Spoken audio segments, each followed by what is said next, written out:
Hello there everyone, and welcome back to this new Hotseat series that I'm doing, or campaign I'm taking part of.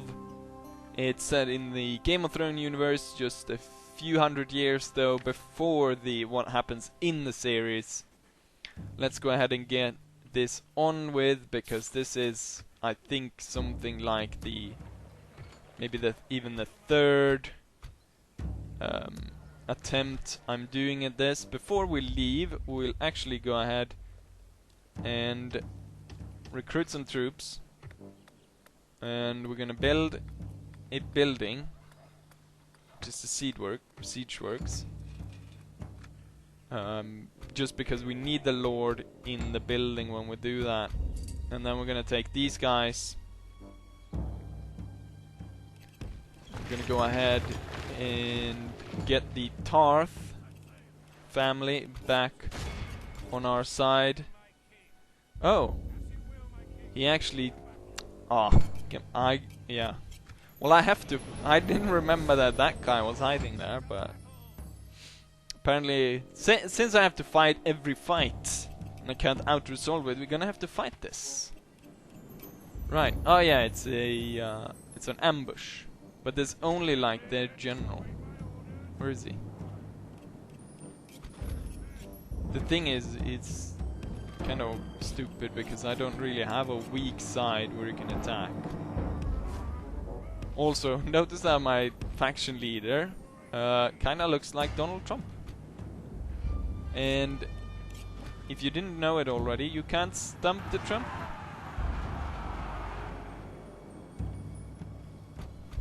Right, let's swing around and encircle this idiot. I think it's probably the leader of the head of the Tarth family.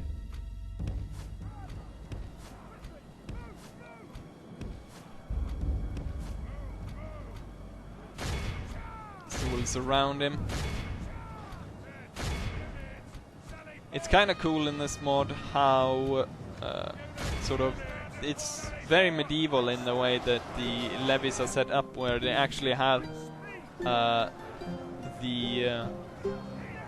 banner of the house or the area which they recruited on the shield. So these guys are it's a bit of everything here on the shields. But you can see the Stormland sigil. And then there's also... well, I only have the Stormland troops here. We want to continue and kill that bastard. Or capture him, hopefully.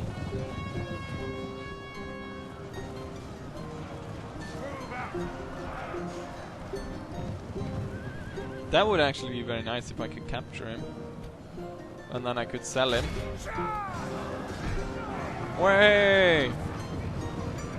It's a very interesting start to playing this Hotseat campaign, where Renly, Prince of the Narrow Sea,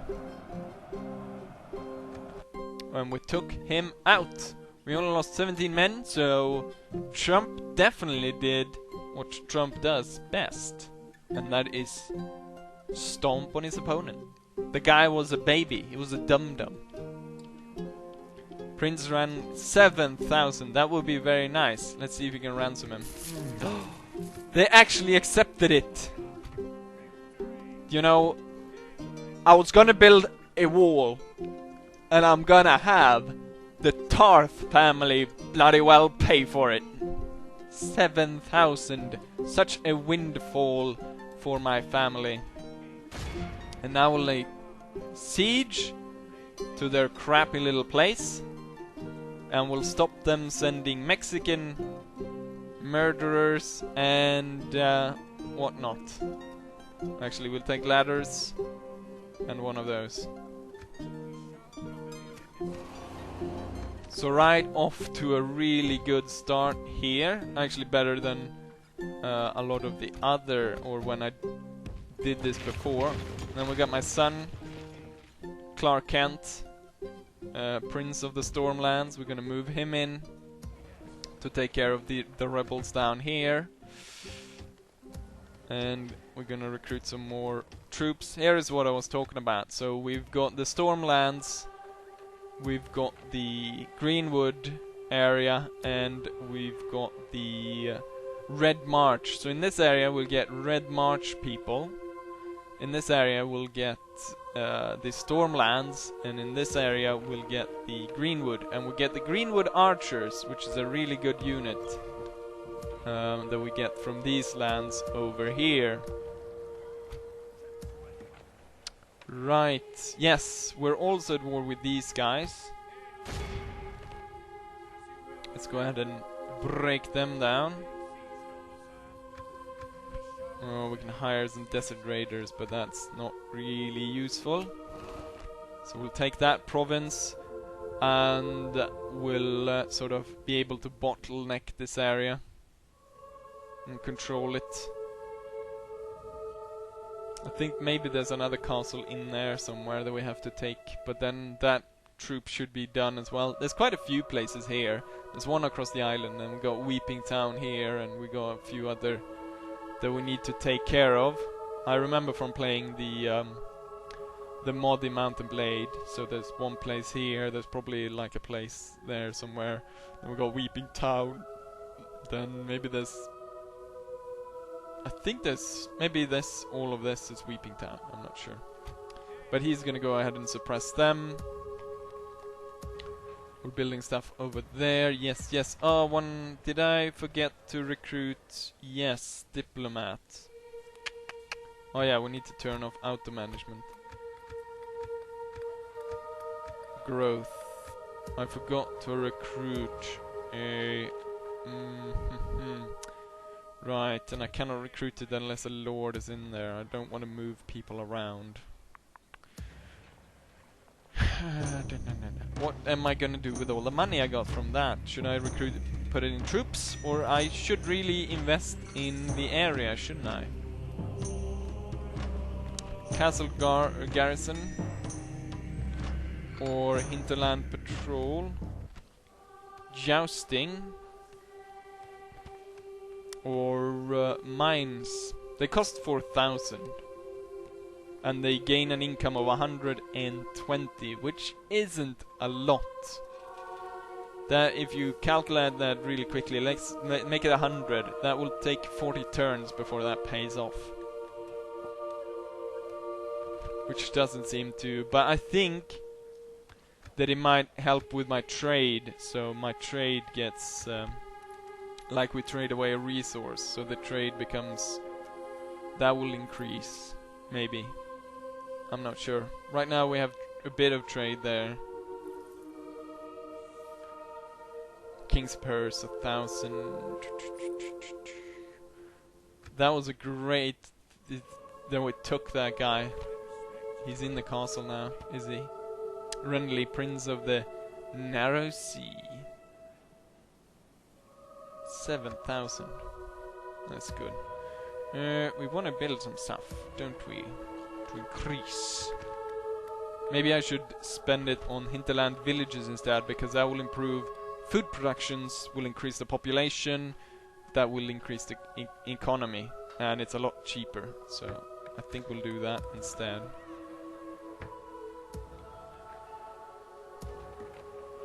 So we'll build hinterland villages across here, but we don't want to spend all the money. But here comes to my master plan. The gardeners is of course our main enemy, so we want to strike at them, but as you can see I do not have enough troops. They have a lot more, so I'll have to hire troops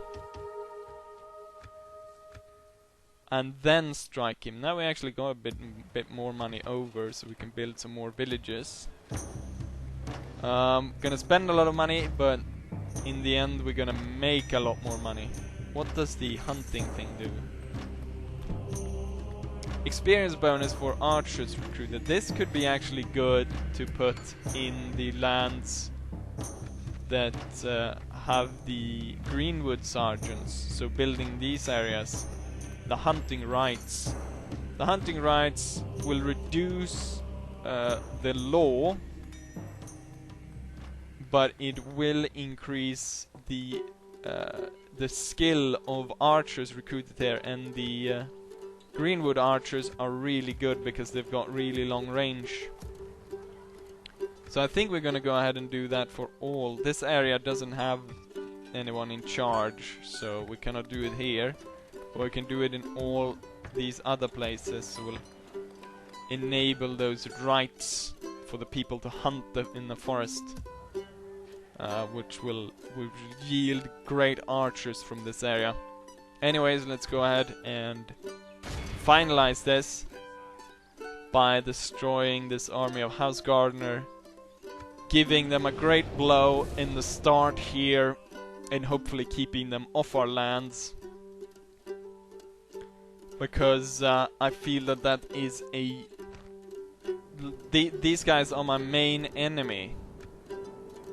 So if I'm not able to sort of send them off here early on, I'll have to pay for it later.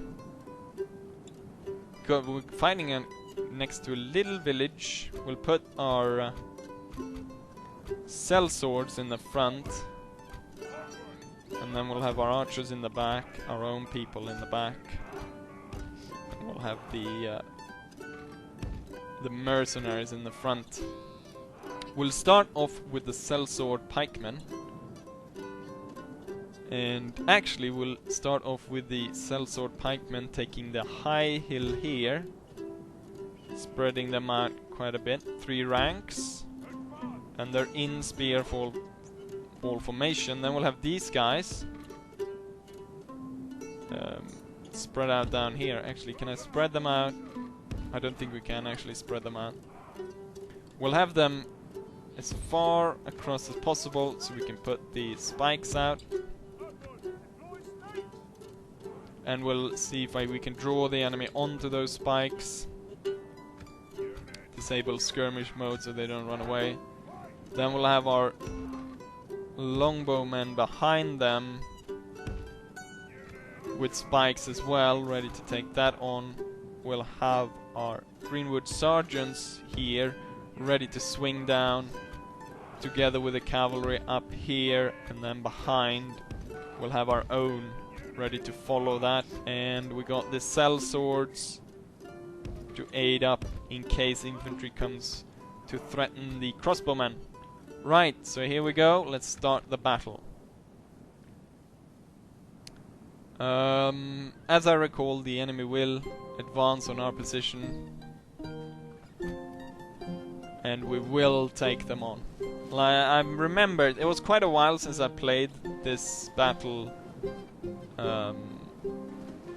so we might have not be able to. Well, I'm pretty sure I'm be able to win, but I'm not entirely sure how I did it last time.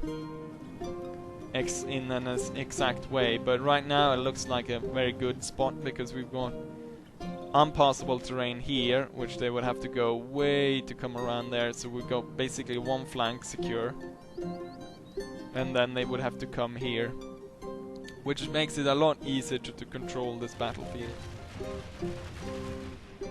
And right now the enemy is suffering heavily due to my barrage of arrows.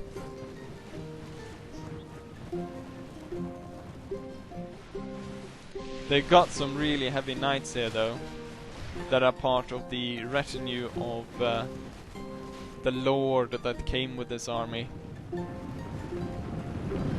So as far as I know, or as I read when I played this battle on single player, or I played this campaign a bit on single player, the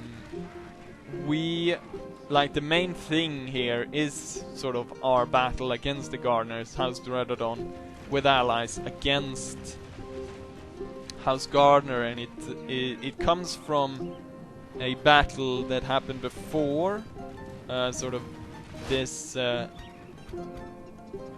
what you're gonna call a time period where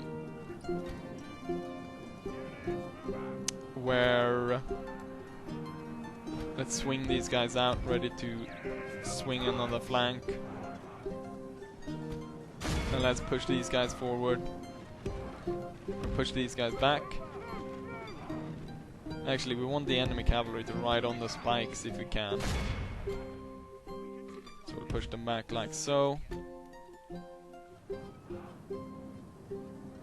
These guys are routing. We got cavalry there. Actually, these guys. Oh.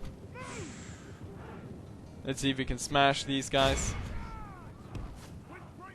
We'll attack them from both sides with our cavalry.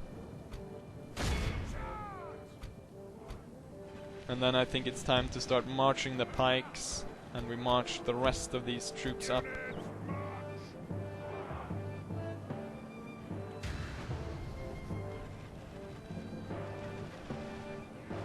We have more cavalry coming in to support over here. So we'll counter charge. Protect the flank, and we'll send one more. Actually, we'll send this one over there, and we'll have these guys attacking over there. Pikemen attacking there, supported by House Greenwood sergeants. Call in the cavalry to move around further.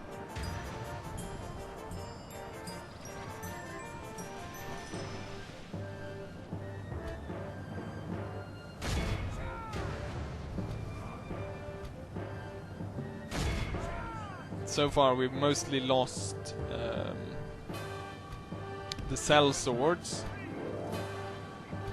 and I'm not too worried about that, losing them.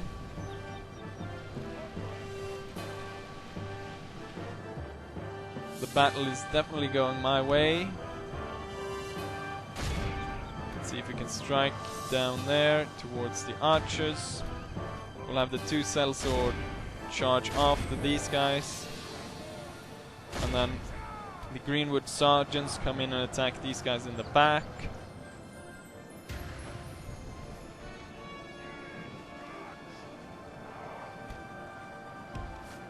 Come on, move a bit around and then go for the archers.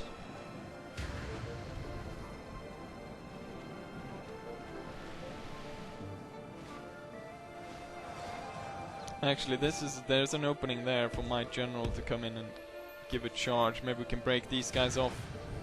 Open up for these two to envelop this fight. Possibly help out here.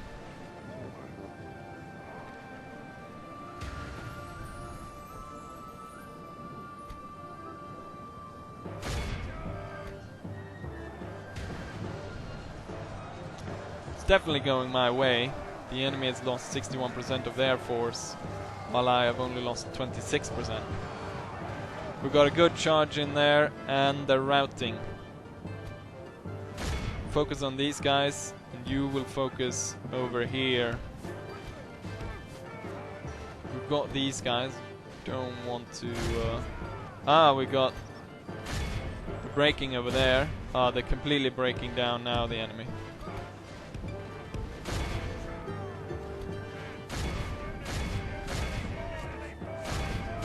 After them.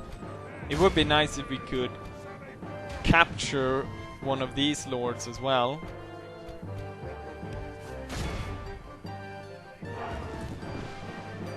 Because if we would be able to do that... Ah, crap, it ended.